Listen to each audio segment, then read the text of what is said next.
Hi ಸ್ನೇಹಿತರೆ, welcome back to my YouTube channel. ನಾನೇ ಮನೆ ಮಗಳು ಚಾಂದನಿ ಶಿವಕುಮಾರ್. ಇವತ್ತಿನ ವಿಡಿಯೋ ಏನಪ್ಪ ಅಂದರೆ, ಇವತ್ತು ನನ್ನ ಯೂಟ್ಯೂಬ್ ಚಾನಲ್ಗೆ 100 ಸಬ್ಸ್ಕ್ರೈಬ್ ಆಗಿದೆ. ಸೊ ತುಂಬ ಖುಷಿ ಆಗ್ತದೆ. ಆ ಖುಷಿನ ನಿಮ್ಮ ಹತ್ರ ಹಂಚ್ಕೋಬೇಕು ಅಂತ ಈ ವಿಡಿಯೋನ ಮಾಡ್ತಾಯಿದ್ದೀನಿ. 0 to 100 ಆಗಿದೆ. ಏನಪ್ಪ ಇವಳು 100ಗೆ ಖುಷಿ ಪಡ್ತಾ ಇದ್ದಾಳೆ ಅಂತ ಅನ್ಕೋಬೋದು. ಒಂದು ಸಬ್ಸ್ಕ್ರೈಬರು ತುಂಬ ಇಂಪಾರ್ಟೆಂಟ್ ಅಲ್ವಾ ಫ್ರೆಂಡ್ಸ್. ಇವತ್ತು 100 ಆಗಿದೆ. ತುಂಬಾ ಖುಷಿ ಆಗ್ತಿದೆ. ಅದು ನಿಮ್ಮಿಂದ, ನಿಮ್ಮ ಸಪೋರ್ಟಿಂದ. ಹೀಗೆ ಸಪೋರ್ಟ್ ಮಾಡಿ ಫ್ರೆಂಡ್ಸ್.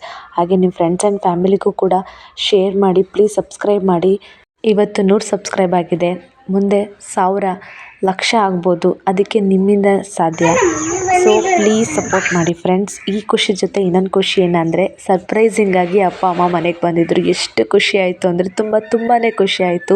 ಅಪ್ಪ ಅಮ್ಮ ಮನೆಗೆ ಬಂದು ತುಂಬಾ ದಿನ ಆಗಿತ್ತು. ಇಲ್ಲ ಅಂದರೂ 8-9 ಮಂತ್ಸೇ ಆಗಿತ್ತು.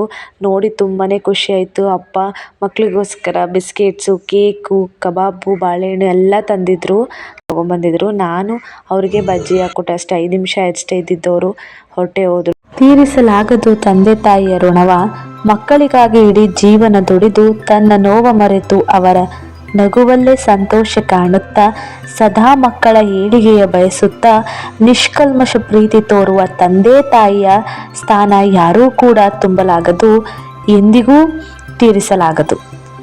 ನಿಜ ಅಲ್ವಾ ಫ್ರೆಂಡ್ಸ್? ತಂದೆ ತಾಯಿ ಋಣನ ಯಾವತ್ತಾರು ತೀರ್ಸೋಕ್ಕಾಗತ್ತಾ? ಅವ್ರ ಥರ ನಿಷ್ಕಲ್ಮಶ ಪ್ರೀತಿನ ಬೇರೆಯವ್ರು ಕೊಡೋಕ್ಕೆ ಸಾಧ್ಯನಾ? ಯಾರೂ ಕೊಡಲ್ಲ. ತನ್ನ ಅವಶ್ಯಕತೆ ಇದ್ದರೆ ಮಾತ್ರ ಎಲ್ಲರೂ ಬಳಸ್ಕೋತಾರೆ. ತಂದೆ ತಾಯಿ ಯಾವುದೇ ಎಕ್ಸ್ಪೆಕ್ಟೇಷನ್ ಇಲ್ಲದೆ ನಿಷ್ಕಲ್ಮಶವಾಗಿ ಪ್ರೀತಿ ತೋರಿಸಿದ್ರೆ, ಇಂಥ ನನ್ನ ತಂದೆ ತಾಯಿಗಳಿಗೆ ನಾನು ಯಾವಾಗಲೂ ಚಿರಋಣಿಯಾಗಿರ್ತೀನಿ.